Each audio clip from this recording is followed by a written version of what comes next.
Hey, welcome to Guitar Knobs, the guitars, gear, noise, and nonsense podcast, hosted today by these knobs. Tony Dudzik, Pick Guardian. Mike Trombley, Native Audio. No Jared Brandon. He's in the Dominican Republic, taking in the sun and sand. And eating tomahawk steaks. Yes, we miss Jared. Hey, this is Todd Novak. Happy that you are along with our ride of the Guitar Knobs podcast. Welcome, welcome, welcome. We got a super fun show for you, and we're glad to have Mike back in the studio. He enjoyed. He remembered how awesome it was to do this. Oh, and man, so it was like so much fun. I'll come in again, guys. So, Tony, what do we do on this podcast? We talk to builders of boutique things like amps and guitars. That is pedals. our speciality. That's our specialty. Yes. But we also talk to other people in the industry. Yes. Influencing these influencers. Things. And, well, no, that's a dirty word. Oh, we don't. Okay. Just active in the guitar community, contributing to the guitar community. Yeah. All kinds of and then of sometimes people. other people that are involved on this podcast world. Yeah. The wonderful world of podcasts. Mm-hmm. All right. And other I'm things. going to take the mic away from you. Hey, who do we have on the line? Coe Schneider. All right. Coe Schneider from Flippin Flippers fame podcast. Yes. And the One Day Guitar Show fame. Yeah. Any other fames? Not worth mentioning at the moment, probably. No. Okay, great. Legitimately, we're going to have a really good time on the show, and we're going to talk about the guitar community at large. I think that's something that we are collectively involved in and contributing to. So this should be a lot of fun. First, announcements. Okay, I just wanted to share a quick email from one of our listeners, John K5, also a patron. Thank you, John. Thank you for sending this in. And this is really, I would actually really appreciate if anybody has any insight or suggestions for John. Once we get through this, you'll know what I'm saying. Hey, Knobs, I just recently started listening to your podcasts, and I'm working my way through the shows. I found them entertaining and inspirational, and exactly what I needed to help motivate me to pursue my longtime dream of guitar building. That's pretty rad. That's cool. That's pretty cool. That is. You know, you read something like that and you're like, wow, we contribute to that, or at least to add some fuel to it. That's huge. He says, I've been a cabinet maker and furniture builder for 30 years in Pasadena, Texas. He says, I've been building guitars in my spare time for years, mostly for myself, but my wife of 27 years is running out of tolerance for more guitars to hang on a wall. So he said, okay, and this is why I'm calling on the community. So here's my problem. I'm a terrible guitar player. Aren't we all? Yeah. In fact, I tell people that I don't play because that's mostly true. I live completely outside the world of live music and have few relations with actual players or musicians. But I love guitars and love building them and would like to continue. As I stated earlier, your show has inspired me, but I don't know how to move forward with trying to sell my work. By the way, I just became a patron. Thank you, John. Awesome. Nice. So, thank you. People, okay, guys in the room and Coe, any words of advice for this chap? Reverb. Oh, echo. Right. There's an echo here. That's actually a reverb, Tony. Yeah, reverb. You guys are looking at me. No, honestly, So I think that is the best avenue. Yeah. I mean, in my experience dealing with people on reverb, generally they're more informed and more open to non-mainstream instruments. Right. Easy for you to say, Tony. So I would also suggest doing something on Craigslist and not just posting like one guitar saying it's for sale, but maybe say, because you'll be local to the area, and you could essentially just say, I'm a builder. I build custom guitars. Include a few photos of what you build. If you would like me to build you a custom guitar, or you want to see what I have, check me out. These are for sale. People rally around local, right? And we want to celebrate makers. So there's two things right there. If reverb's great, but there's a really good chance that the guitar might not ever see the light of day unless someone's looking for something very specific that you may have put in for keywords. Well, I mean, from the sounds of it sounds like he has a lot of guitars to sell, right? So I think doing a store. Yeah. Well, I think even one of the doing what you're saying, the whole Craigslist thing, I think if he's able to kind of post different variations, like, whether it's like a Strat, Les Paul kind of style. Or just a Les Paul. Or just a Les Paul. But if he can address different players' needs, at least, initially if he throws that out on Craigslist, I think, he'll have a better chance of getting a bite versus just putting one style of guitar out. Absolutely. And there are definitely people that will bite you on Craigslist. Yeah, and there are people that don't, like, Todd was saying, they want to address the local need, or even they want something out of the norm, like Tony was saying. Yep. So I think this would be totally. I think the Craigslist thing would definitely be something, or Reverb. Another thing, to keep it local, if he's not afraid to put his personal life out there, Facebook Marketplace. That's true. He's a real guy. That is true. Yeah, Facebook Marketplace is a little weird sometimes. Very weird all the time. but one of the things I do suggest for him too is start engaging in the music community. Start getting to know people, start getting to know, who else is doing guitars. Start it on social. Yeah. Just do it on social. Start doing it on the social, Or go to some shows. Yep. Open mic nights. Oh, yeah. Yeah. Yeah, that's not a bad idea. I mean, you could actually sort of try to get in with a venue and say, hey, would you mind using my guitar on your back line or something like that? It would be good. Yeah. I think one other way to engage is see if there's some local shops that you can get your, hang your guitar in, and it's a little tougher. It's not as broad as digital, but it's a way, right? Mm-hmm. Yeah. Or a local guitar show. Oh, here's another great way to do this, and we're going to lift this straight from Honey Tea, my good friend at Honey Tea. Document what you're doing. Document your build. If you take the time to set up the steps and get a couple good shots and just walk someone through, like, hey, this is what I'm doing with this new guitar I'm building. Literally walk them through an entire build of a guitar. People will want to see the next one. Well, now what's he doing with the guitar? Yeah, that's true. And that also helps to show your technique and shows your dedication to the craft, etc. So that's a really great email there, John. So thank you for sending that in, buddy. Okay, we also have a 4 on the floor from Rick Langlu, one of our new patrons. And he says, Stone Deaf Effects, Fig Fum Fuzz. It's a fun one to say. The fuzz that does everything I need, and the noise gate is a nice addition. Stone Deaf Effects makes some actually really awesome pedals. I always kind of want to get my hands on the parametric EQ they had. I remember we were. Yeah, I almost pulled the trigger on it a couple times, but then didn't. It's, woulda, coulda, shoulda. Got to pay the rent, baby.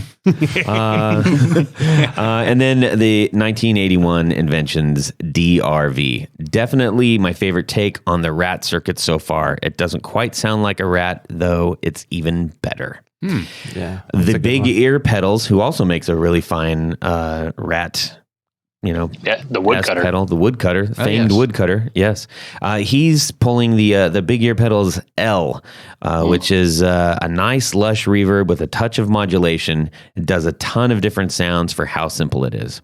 That's a good one. That is a righteously awesome company right there, Big Ear.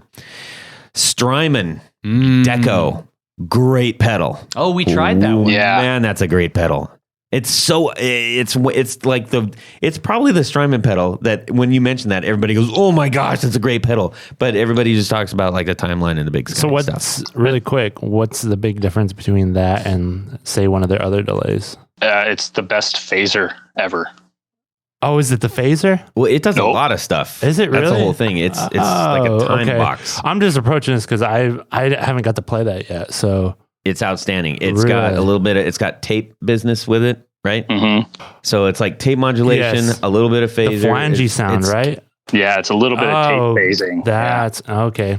I think it almost, it's a good one. It's kind of like the vinyl kind of thing going on a little bit too. So Yeah, so he says, Strymon Deco, I use this one for a lot of different things. I think it's one of the most underrated Strymon pedals. Oh, we just said that. How about that? Copycat. Yeah, boy, I stole his thunder. Rick, thank you so much for sending that in. And as I mentioned, we're going to be going through all of our patrons, starting off with our patrons, going backwards and getting their four on the floors, including anybody that comes on new. So I think it's fun to hear what people's personal four on the floors are. I don't know if I can open up the floodgates completely. I do like everyone, that though, because I'm going to go home and look up that Strymon Deco. You need to get one, dude. You would love it. Yeah, I think you would. Yeah. All righty. What do we do this week in Guitar Worlds, everybody? Let's hear from Coe. I'm going to go with Coe first. I'm breaking the mold, baby. All right. Well, this week I got a pedal that's been on my kind of wish list for years now. The Dunlop TVP1, which is like the Crybaby wah type enclosure, but it's like a maroon purple, and it is a volume pedal, but it can also be a tremolo pedal, and you control the speed with the treadle.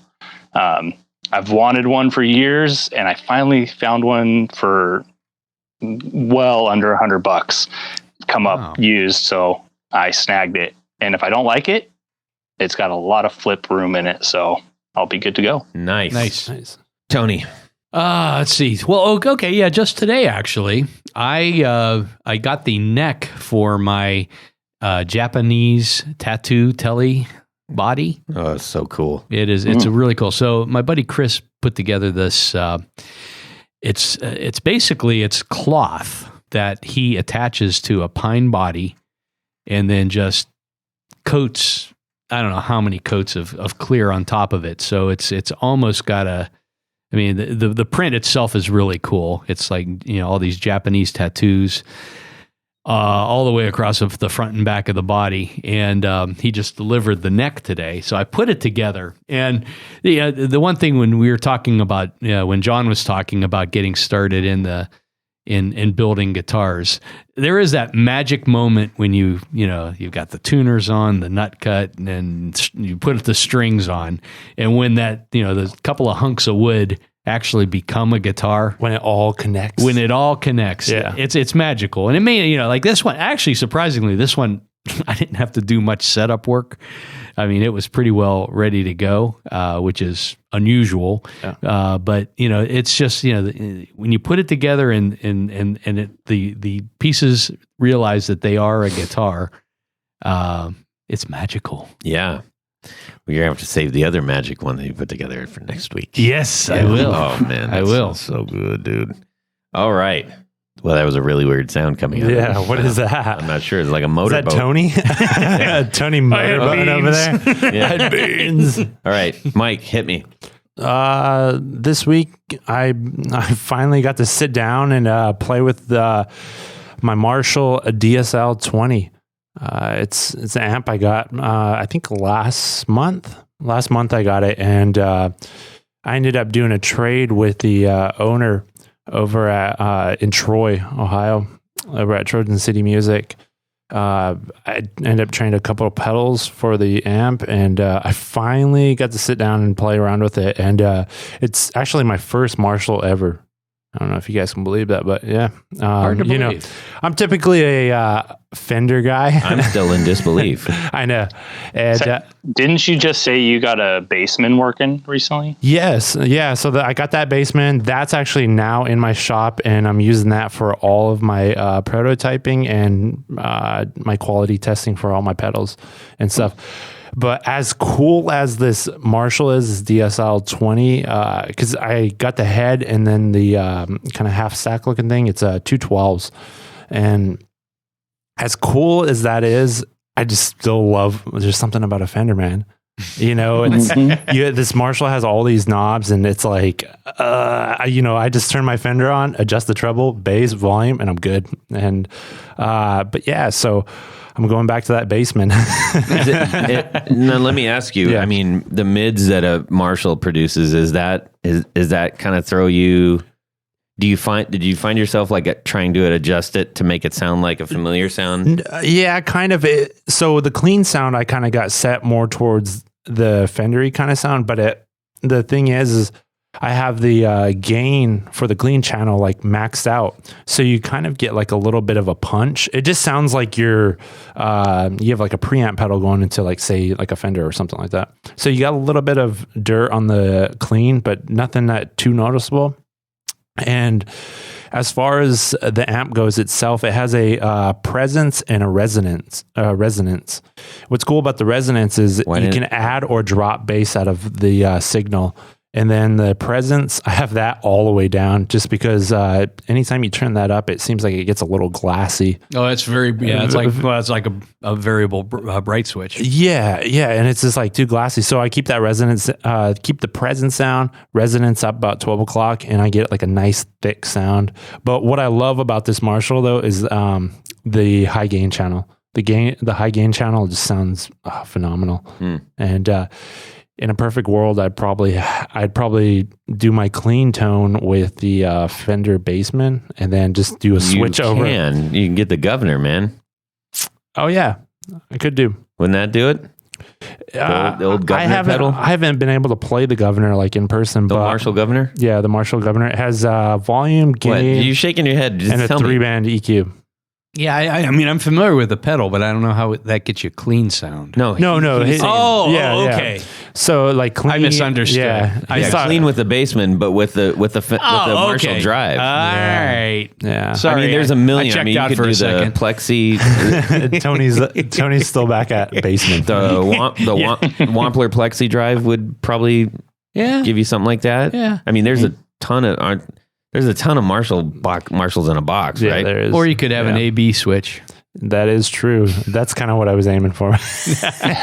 But then again, you don't want to lug around 2 amps. At least I don't. No. So I don't know.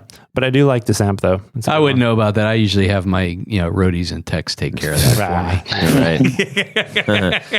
As for me, I got to play around with I got a touch of Death by Audio this week, and and so I was playing around with some Fuzz War and a couple other things, and that was really fun, happy times. And by the time you hear this, you will have heard our episode about Death by Audio. Ooh, so, yes. Ta-da! Wow. Yep. So we had him on the show, and it was great. And we will have already known that because you're hearing this now. But no, it was kind of fun because we prep and try to get familiar with it, and then when it's over, I'm like, I'm going to play some more. Now that I know more about it, and I heard from the actual builder, and cool. It was great. So good times. Yes, good times had by all. 1, 2, 3. 4 on the floor. Go, give us your 4 on the floor. All right. So I'm going to start off. Well, okay. I had a hard time with this because I have different iterations of pedals I like. And one of my favorite guitars that I play has one of my favorite pedal circuits in it. But I did this based on any guitar. I can pick up any guitar and this will work. So I'm going to start with the BC 549 from Solid Gold Effects. Single knob, little finger enclosure, dirty boost. It's dirty enough that I can use it as a drive pedal, and I love it. It's my favorite. So is the one knob to control the volume, the dB on the boost? Yep. Okay, cool. Okay. So it's the same hair all the way through, or does it get hairier with the volume? It's pretty much the same hair all the way through, but you crank the volume, you're going to push your amp more. So you're going to get more hair anyway. That's rad. Yeah. Like that. I'm not very into things being clean and transparent. So when I read that it's a dirty, nasty boost, I had to buy one, and I have never regretted it. What amp are you running that into? For probably 10 years now, I've been using a Fender Supersonic. Okay. But I just got a Benson Vincent. Yes, it's a good one. You mentioned that at the show. Yeah, so I'm still running it into the Benson Vincent. Okay. So, yeah. Awesome. That's cool. That's very cool. All right. Number 2, the Pelican Noiseworks Half Horse. It's my favorite fuzz. I'm just gonna say it's my favorite fuzz of all time. Commit. I'm gonna commit. I did commit because it's actually in my guitar too. I have the half horse circuit on a slider switch in my guitar, so I can turn it on at any time. And I put it, when I have it on my board, I put it after the boost because I like pushing fuzz with boost. And this fuzz especially because he designed it to be very dynamic to where you can get Jack White or David Gilmour out of it. Like that was the aim. It's sputtery and gross and sounds broken on one end, or on the other side, it sounds like you were just doing a nice, clean solo where every note is perfect and purposeful. Nice. Yeah, and it's simple to operate too. Yeah. What kind of guitar do you have it in? An Equitz. Okay. There you go. It's the Fuzz Rayburn. Okay. Excellent. And is that germanium or silicone based? Do you have wish I could remember. I know it's not germanium. Okay. I think it's like his spin on an op amp, but okay. I could be off on that. I know that it's based off of one of the sides of his Pelotar pedal. Right. Yeah. And that's the one with it's the glue bottle, right? Is that the glue bottle one? Yeah. Yeah. Yep. That's fun. Yeah. We're hoping to have him on the show pretty soon too. That'd be awesome. Yeah. Looking forward to that. He's a great dude. All right. Number 3. Number 3 is going to be the Wells from Like My Pedals. That's a new one. Yeah. So it's a delay pedal. I'm not a big delay and reverb type of guy, but this one is a single box with tap tempo. It's a analog style, but it's not like a modulated delay. It kind of is in the vein of a AD, like an Ibanez AD, where it kind of mushes on the repeats, doesn't really like wobble. It's like squishes, if that makes sense. What's the controls on that? It has the time, the mix, and what's the other one? I don't remember. It's not in front of me. Yeah. I can grab it if you want me to. Oh, that's fine. We actually just have it pulled up here. The LED light up? I mean the foot switch lights up, yeah? No, it's just it's mix, repeat, and delay time. It's red. There it is. Red anodized. It looks like then. Yeah. Well, part of his deal is that his enclosures are all custom for the most part. So he builds them one at a time, and you can order one of his stock graphics and colors, or you can pick any color from his giant list, and he'll put whatever graphic on it you want. Where is he located? Florida. Okay. All right. Well, but you can find him on Facebook. Yeah. Yeah. How much do those run? I want to say the Wells is like 120 to 140, right in that range, if I remember. Not bad right. for a tap. No, man. No, that's awesome. Yeah, and it's amazing delay. So, and I don't like delay that much. That's cool. Excellent. Yeah. And I'm going to end my chain out the way I try to every chance I get with the Retro Mechanical Labs Clean Overdriver. Clean Overdriver. Yeah. That's another new one. Dude, you gave me 2 new ones. Cool. I like this. Yeah. So the Clean Overdriver, there's 3 iterations out there. I have 2 of the iterations, and I prefer the first, which is it's in a single enclosure with a single stomp switch, 2 knobs. So it's a boost circuit and a drive circuit with a toggle switch to choose which one you're using. It has it kind of gets that top mid grind that you get from like a really big wattage amp. Mm-hmm.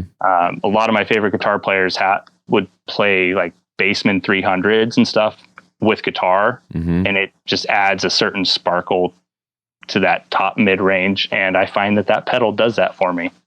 That's awesome.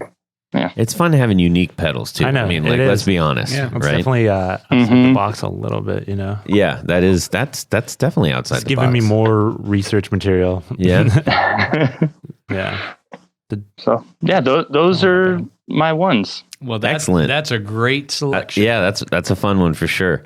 All right, Coe, we are going to get into talking about you right now. This is, again, Coe Schneider, who is one half of the Flippin Flippers. And I'm not sure how many people are involved in the One Day Guitar Show, but we're going to get into that. Coe, we hooked up with you at NAMM, and we had quite a few really great conversations, and I really appreciated I appreciated those because it's kind of hard to have those when you're there, to be honest. Yeah. And sometimes it can also be a little weird in the podcast world. It's just we're busy doing our own things and listening to our own things over and over because we're editing them, and so we don't have as much exposure to everybody else's work often. So it was really great to be able to get to know you a little bit, and so we definitely are happy that you're on the show. Me too. And we're also missing your partner out in New York, but we can take one call right now, so that's why we're doing that. That's why he's not at it. It's not a selective choice. Like no. We miss you, Paul. Yeah. Sorry about that, buddy. So anyways, before we get into the One Day Guitar Show and Flippin Flippers, I just kind of want to understand, how you personally got into guitar and what was the catalyst that made you say, I need to get way more into my community? Okay. So I could take it all the way back to the first time I wanted to kind of do music. I saw like a behind the scenes documentary of a Garth Brooks tour, and he was explaining how he would go out into the stadium before a show and pick a seat way in the back and brainstorm ideas on how to make that person in that seat feel special in the show. That's cool. And it really inspired me to like, whoa, these people are more than just on stage. They think about what they're doing and are trying to make it special for other people and like impact lives. And so that's kind of what got me started on the path. And I was lucky enough to have an uncle that was a drummer, and he kind of took me along to show me how to play with other people. Eventually his guitar player broke his arm, so their bass player took over for the guitar player, and they asked me, do you want to play bass? And I said, I don't know how. And they said, any monkey can play bass. Oh boy.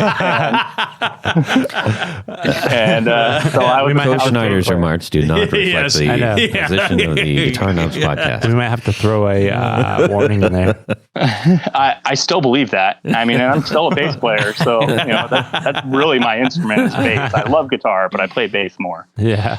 So that's kind of where it started. I was in couple different punk bands in high school and college. I was in a pop country band for a while. I play for a bluegrass group. And at some point, somebody turned me on to the 60 Cycle Hum podcast. It was in their first 10 episodes or so. And it turned out I knew them because I'd played shows with them because they're local to me. Mm-hmm. And just through them, I got to experience this big, wide culture of gear because I was very much just stuck in what was in the Musician's Friend catalog and that Guitar Center. Right. So what year was this? Well, whenever they started, like 2014, I think. Yeah. Okay. Yeah. Well, and that's one interesting thing about at least Southern California is they're having grown up in Huntington Beach area. There's not. I mean, now they're making a little bit of a comeback, but at the time that we're talking about right now, and even before that, is like they just flat out didn't exist anymore. Yeah. Mm-hmm. You really only had Guitar Center, at least in Southern California. I mean, they really weren't. I mean, that was it. That was really it. Just Guitar Center? Pretty much, yeah. Oh. There was a couple rando guitar shops, but they were more music shops. They weren't necessarily guitar shops. Yeah. So it's kind of tough. It can be. And luckily for the internet and the invention of the podcast, now I am in this world of boutique gear and spending a lot of money and building an extra building on my property to store stuff in. So, wow, amazing. And where is that located? Where can we find this gear? What's the security code? Yeah. Oh, that's cool. When you heard that and you got exposed to that, what was the next? So the next thing was they talked about. So this is a lot of podcast talk here. They talked about a podcast called The Lutherist. Yes. With Paul Roney. Mm-hmm. And so I started listening to that, and it was very much about building. Like that was his main focus, is like building up builders and telling his experiences and giving tips and tricks. Mm-hmm. And that got me even more interested in this stuff, because I didn't know that there was like this builder culture going on, mm-hmm. Because I'm used to Guitar Center. And I went to NAMM because I had friends that worked at Taylor, so I would go to NAMM from time to time, and I heard Paul was going to be there. So I went and introduced myself, and I played one of his guitars, and it changed my life. Like, as cheesy as that sounds, I played his Vireo that he called Takif. It was like a Keith Richards Telecaster inspired guitar. Mm-hmm. And it felt like it was part of me while I was playing it. Some of them just do that, man. Yeah. And at that point, I was like, I got to get one of these guitars. I need him to build me a guitar. And so I eventually got on his order list and went through the process, got a guitar. When I went to pick up the guitar, it was during Cower Fest at Doug Cower's shop, and I won a guitar in their raffle there as well. And so I went home with two custom guitars. What model did you win? A Titan. Jeez. Yeah. Nice. And so I went home with this amazing guitar I custom ordered, this guitar I won, just in awe of the craftsmanship and how great these things were, and their generosity to give me one at an open house, and decided I need to figure out a way to give back to this community. Mm-hmm. And it so happened that around that same time, because I was posting lots of pictures of my Roni, people started like messaging me and asking what the process was like of ordering a custom guitar. And that's kind of like what pushed the one-day events into existence. Because I figured, well, more people just need to experience this and find out it's not scary to order a custom guitar. Or even what custom guitars are like, because the overwhelming majority of people, like you just mentioned, you go into a Guitar Center, there's five brands of guitars maybe, and that's it. And so it is a tricky thing, because money's hard to come by, especially musicians notoriously don't have money. And so the idea of saying, I have enough to buy myself a guitar. Do I go with something that I know at bare minimum, if I don't like it anymore, I can sell it and get my money out of it? Or am I even going to like it? Or even, hey, this crosses your mind, especially when you're younger, is like, I don't want it to be lame. I want people to know I've got a good guitar, especially if you're just getting out playing. That's a factor. I mean, it's almost the complete opposite now, but, those are things to consider, especially when you're not as familiar.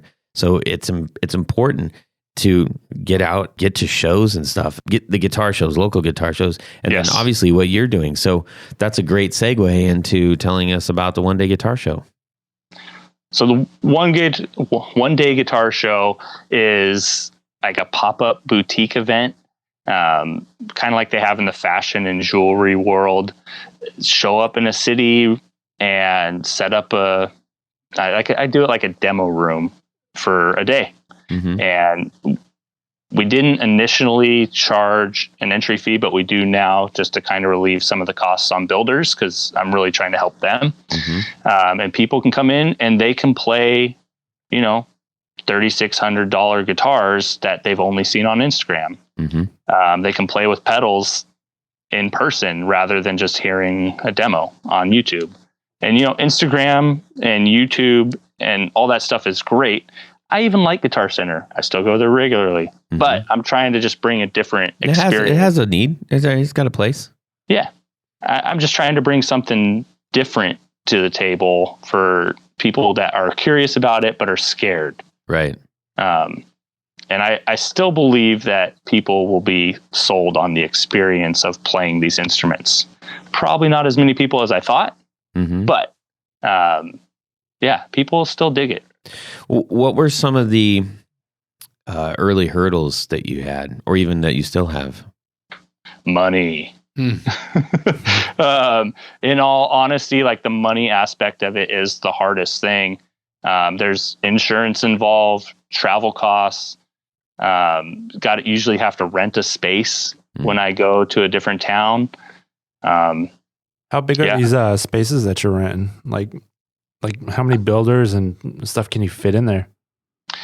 So I've done a few different sizes. In San Diego, I've rented a couple different practice spaces sometimes. Okay. See, the biggest one I did was probably in Salt Lake City. We were actually in a retail store called Performance Audio. They kind of opened up their showroom to us to use however we wanted. Yeah. I did an art gallery show type thing. It was an art gallery based on the art of building a guitar, focused on Northern California builders.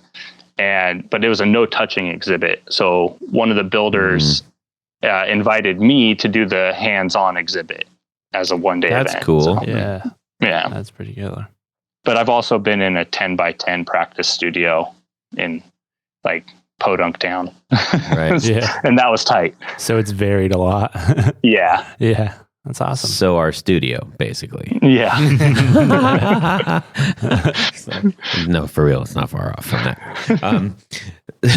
So, how are you going about the selection process for these? Are they themed? Tell us a little bit about that. It started off with people that were friends, like that became friends through me trying to be in the community, like Paul Roney, and through him, Doug Cower, and Kevin Equitz actually ran into me at a local guitar show and said, "Hey, you're Coe. I want to do your show and let's do some other stuff." And so that's how it just kind of word of mouth, I guess. People reach out to me and I check out what they're doing. I usually try and make 2 or 3 phone calls with them and just kind of get to know them and their process. And then I ask them to send me a guitar to check out in person. So a lot of these people going to these shows and stuff, are a lot of them your podcast listeners? No, I started one day long before I was doing a podcast. Oh, okay. Yeah. I'm just trying to get a frame of reference time-wise for this. Yeah. All right. So the one day started in 2016. Okay. Is when I started working on it. Yeah. Nice. What are some things that you are looking to? So you're continuing to do this. How often are you doing it? Right now, I'm at twice a year. I had to dial it back because of money and family. I'm up to 3 kids now. Yeah. And have a day job. So beautiful kids, by the way. Beautiful family. Thank you for posting that out to the community. It's nice seeing who's out there, you know? Yeah. Yeah. We're all real people. Yeah. Yeah. So I had to dial it back. The first year I did 9. And so that was pretty intense. Had our youngest was born the month before my first one-day event. So I dialed it back. I did 2 last year. I plan on trying to get 2 in this year. I'm trying to partner with other guitar shows or art exhibits to kind of like get a bigger audience and really get more exposure for builders. Gotcha. Are you doing that like summer, fall kind of term? Yeah, I'm looking at summer fall for this year. Okay. Interesting. Well, if you ever come to Ohio to do that, I actually have a perfect space. Yeah, your studio? No, where my no. Yep, we got a table and everything. Yeah. We'll just throw Tony in the corner right back there. No, actually, but I do have a great space, but we can talk. But anyways, I'm also interested in franchising it out. Interesting. So, I think that's a great idea. I mean, I don't think anybody in this room is not thinking about that right now that'd in be some way. Yeah. Yeah. That'd be awesome. That's something. Yeah, we should talk about that afterwards. We won't bore the listeners with that kind of business, but yeah, I think that'd be interesting.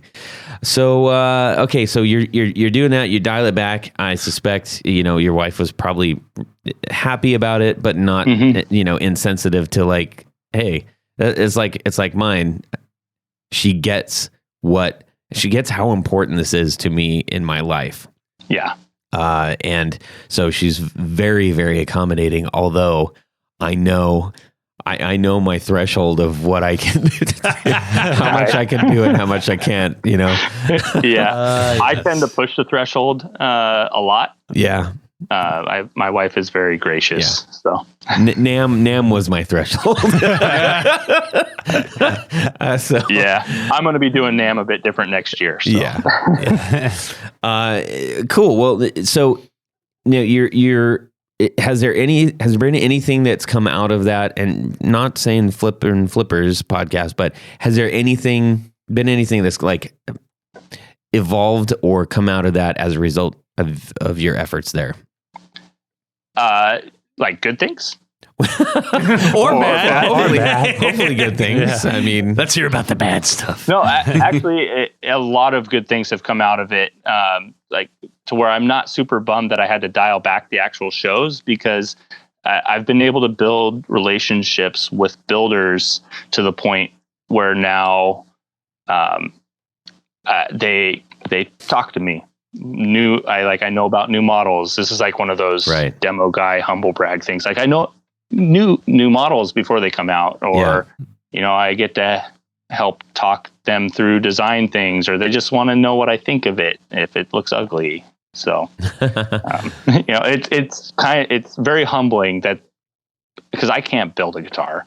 Right. Like I'm skilled with my hands in my day job, but it has nothing to do with building stuff. Uh-huh. So I'm always in awe that these guys that can build a guitar from scratch want to know my opinion about anything. Are you a Taekwondo instructor or something? Or I'm an electrician. I'm lethal with my hands. No, literally, I can kill you if I do this wrong. Leave me alone. Yeah. I think I got very lucky with my name being very unique and my close proximity to 60 Cycle Hum. Like in their early days, they would just let me pop over and be on episodes whenever I wanted to, kind of. So I got fortunate to where I'm out there. That's awesome. Nice. Very cool.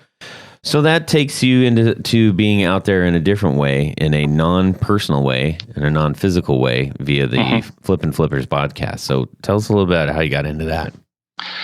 So Paul and I were in a lot of this. So now Paul Pennington, not Paul Roney. We were in a lot of the same Facebook groups, and I think the first thing that happened, he adopted some kids. And I think the first interaction we had was I reached out to him and just like told him how touching the story was, because he's very open about the whole process, and just like encouragement. I was trying to encourage him, like, this is a really cool thing you're doing. I think you're doing a great thing in the world. And, that kind of started a conversation with us. And then it's like, well, we know each other about guitar stuff. So we started talking guitar, not just about family. And he started a podcast with another guy, and that guy had to stop being a part of it because of stuff in his life and family and just other needs that he needed to take care of. And Paul asked me, he said, hey, we talk on the phone almost once a week anyway. Why don't we just record it? and you can be the new host on the Flippin Flippers with me. Awesome. And I said, okay. Very cool.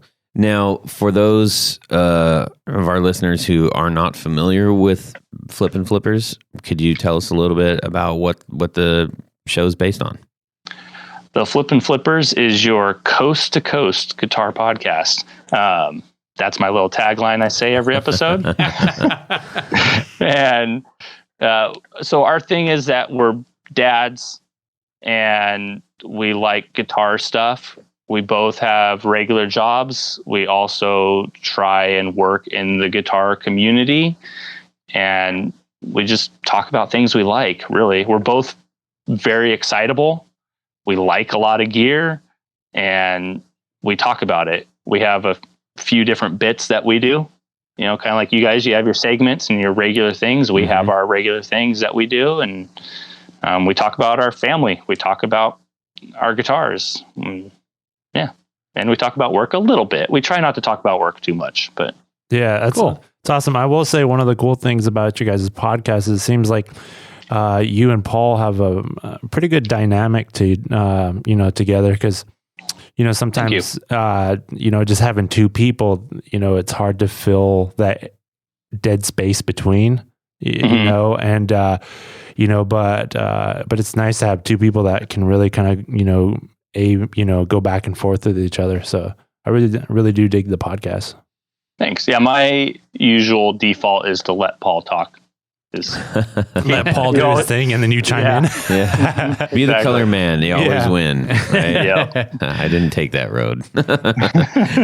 I echo that. I think that one of the most difficult things to do is even when we're interviewing some people, it is really tough when you're not interfacing with somebody right in front of you. Mm-hmm. It is difficult to understand, like, okay, where did that last question go? Did that touch on something that I can't see that you maybe don't want to talk about? Did you get really excited when I brought that up? You can't see the other person's facial expression, so you can't see where they're going. Yeah. Mm-hmm. So, so that can kind of be but if you find somebody that's, you're able to, do this without being able to see, that's phenomenal. Right. Yeah. I mean, our friendship was based on phone calls and text messages to start with. And then the first time we actually met in person was at NAMM last year. I found it difficult to talk to him looking at him. Did you have to turn around? Well, I found it easier to look at something else or sit next to him, or that would have been a really funny bit. They're like, Paul, I can't look at your face. Let me call you really quick. Yeah, we did this by phone. You stand over there behind that pillar, and we'll just talk. That's really interesting, man. I gotta say, there are some people that I've run into that I've had conversations, I've had like ongoing, you kind of build relationships with some of the people that you get to know in the community. Mm-hmm. And sometimes it is strange and difficult because you're like, oh, I don't know if we were okay doing this, but but here you are. And I'll go now because clearly you're uncomfortable. Yeah, I had an interaction like that at NAMM with somebody. I won't get into it, but it was like, I'm like, hey, hey, nice to meet you, blah, blah, blah, blah, blah. Yeah. And then we're just both standing there looking at each other. And now we're talking on the podcast. I've had a few of those. Of those. And I think the first real big one came when we did the Nashville NAMM. Mm-hmm. And I was you walk up and you're like, hey! And they're like, what?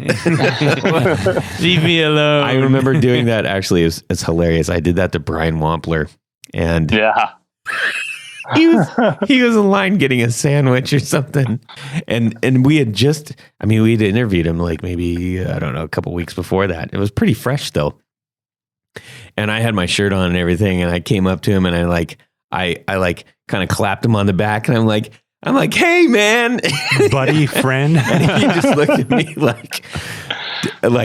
he just didn't know what to do. And I was like, I felt like in Dumb and Dumber when Jim Carrey comes out of the 7-Eleven, he's like, hey, guys, Big gulps, huh? Well, see you later.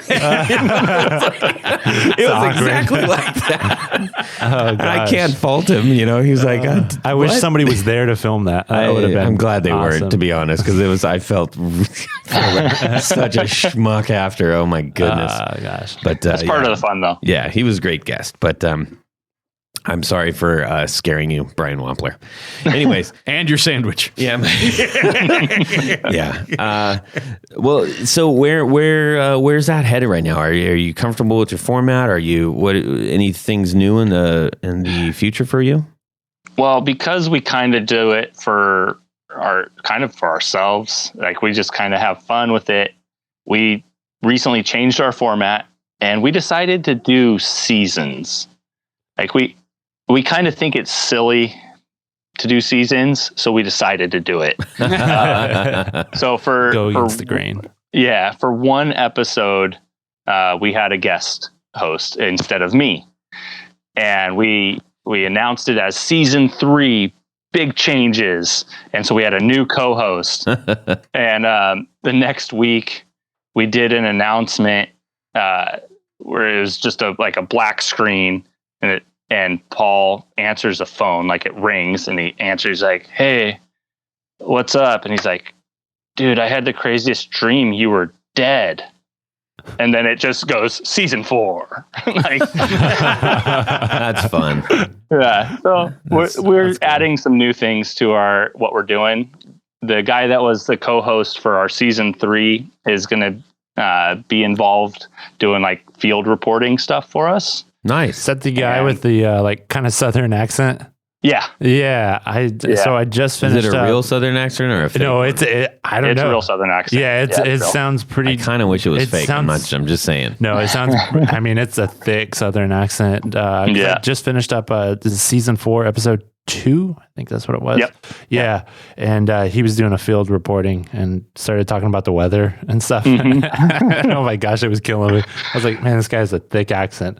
Yeah. So we're gonna hone in his bit a little bit. Yeah. And he's going to be on maybe once or twice a month, I think, is what we're working on. So that's awesome. That's great. Yeah. Fantastic. Well, dude, we're glad you're out there in the community and trying to make it better. And not that you're saying, I'm trying to make it better, but that you're in effect, by just your passion for it, are making it better. And I know that every little thing that we're all doing is contributing to that. And I know you're contributing a lot of little things. So, and some big ones the whole, too, so. The rising tide, a metaphor, right? Absolutely. And it was a real treat.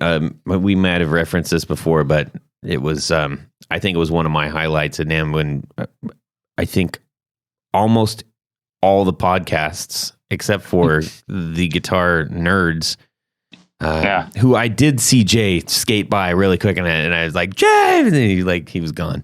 Was he getting a sandwich? Did you pat him on the back? No, we've actually met a couple. We met. So, but it was cool, and I was like, we're doing something, that we're doing in the midst of all these other people who are doing their thing, and they have their own group. We got our little micro group in the middle. It was really fun. Anyhow, woo-wee. Cue the Southern accent guy. All right. Dougie Keene. We are going to get into a nice big slab of, you got to do Would You Rather. No. Would you rather? There you go. Oh, yeah, he's going to be really protective of that. Yes. I think we have to do something completely different, like, Would you rather? Oh, like a news segment? Would you rather?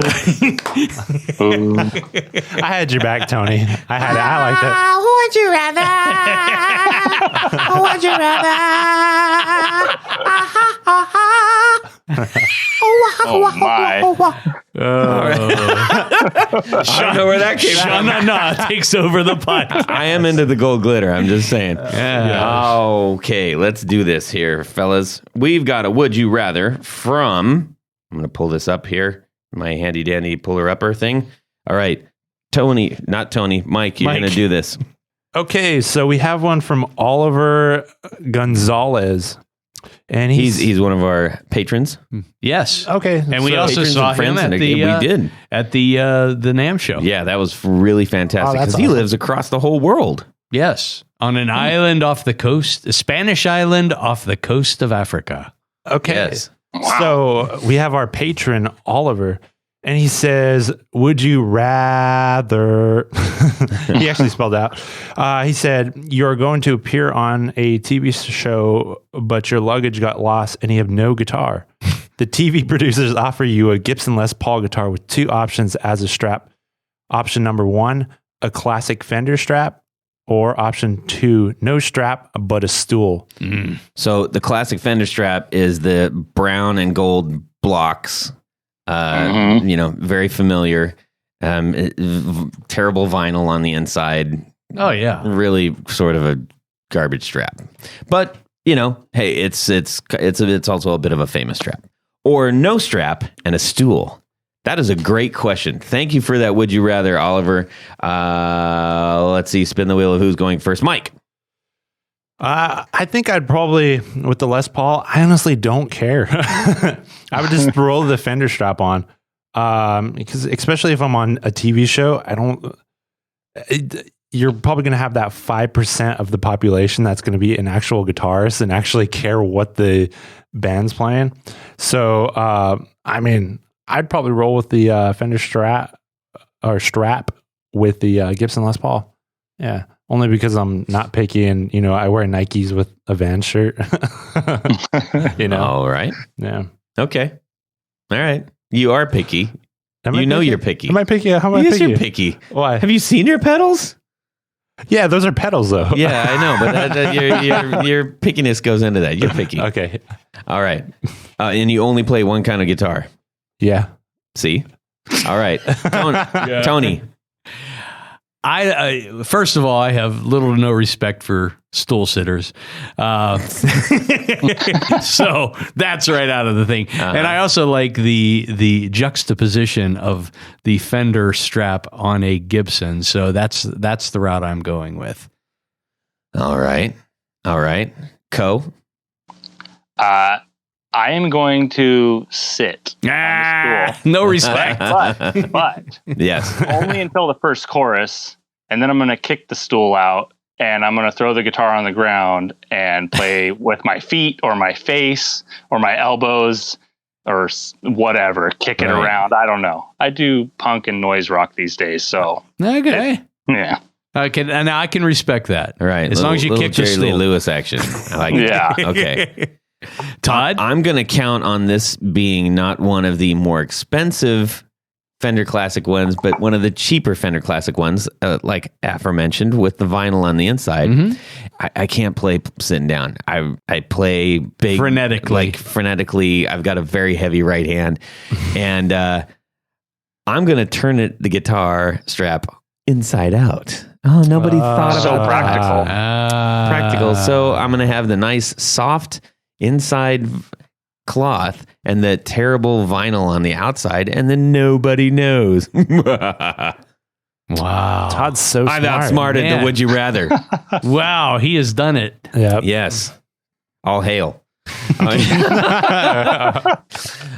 So let's see here. Tony Baloney, you got a list for us. I do.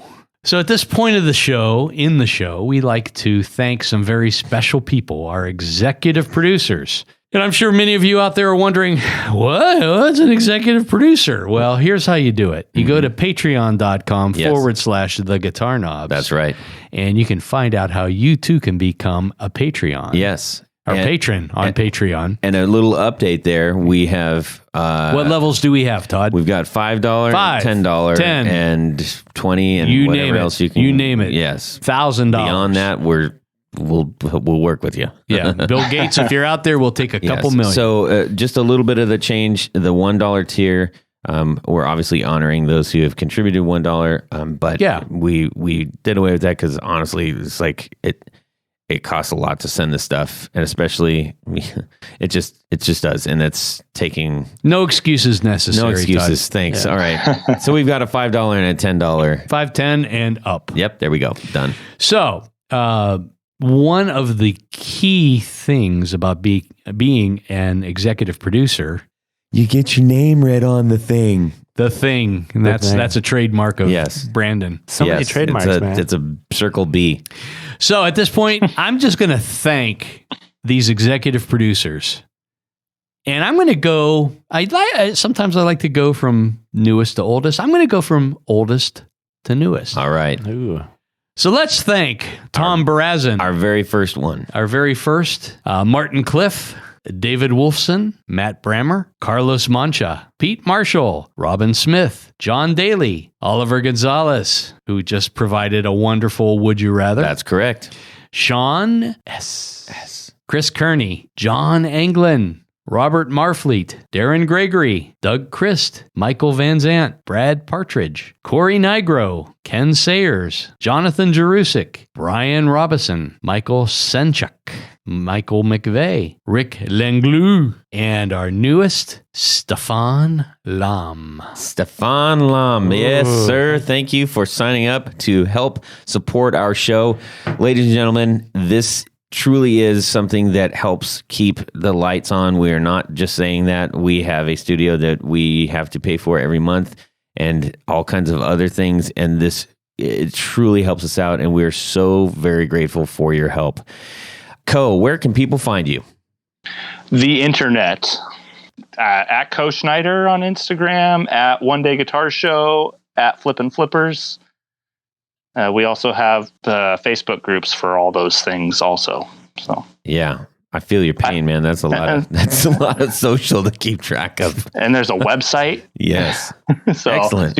coesch.com. All the things. All right. That's great. Mike Trombley.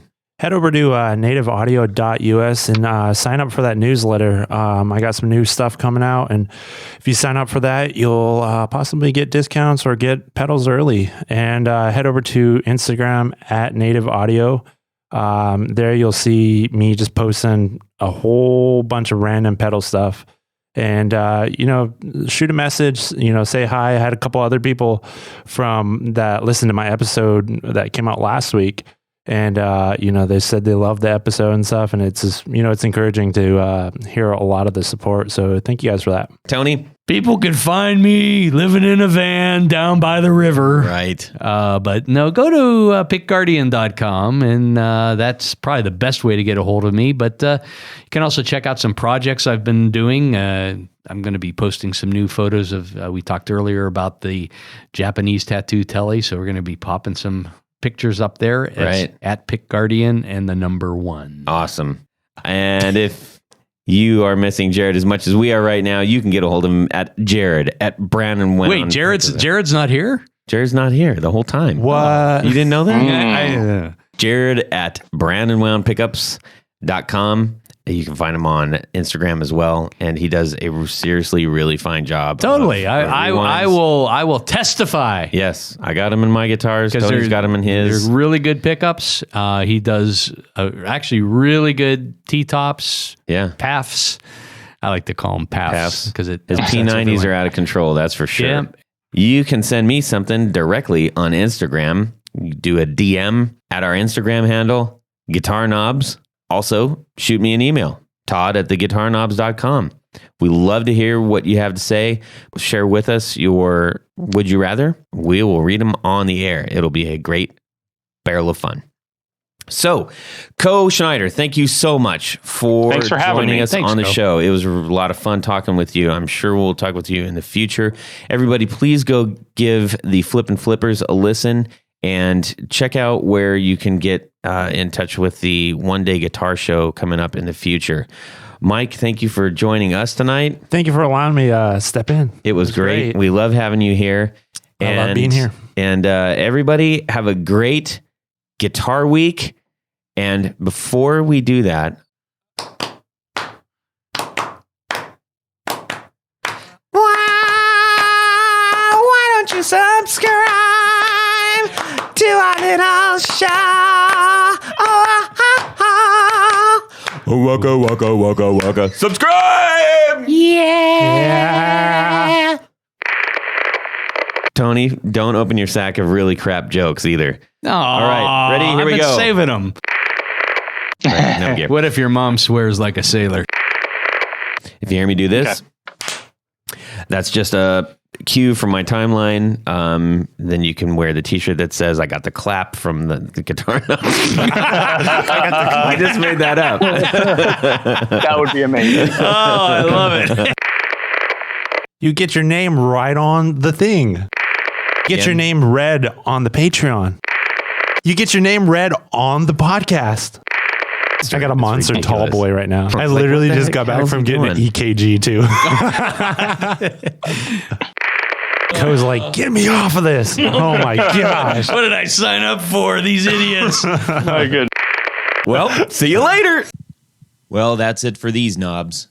Please visit our Patreon page at patreon.com/The Guitar Knobs. Visit our website at theguitarknobs.com for all of our past episodes, 4 on the Floor blog, and other good stuff. You can connect with us on social too at our Facebook page and share your gear and stories on our Facebook group. Also, be sure to check out our Instagram at Guitar Knobs. Catch you next time.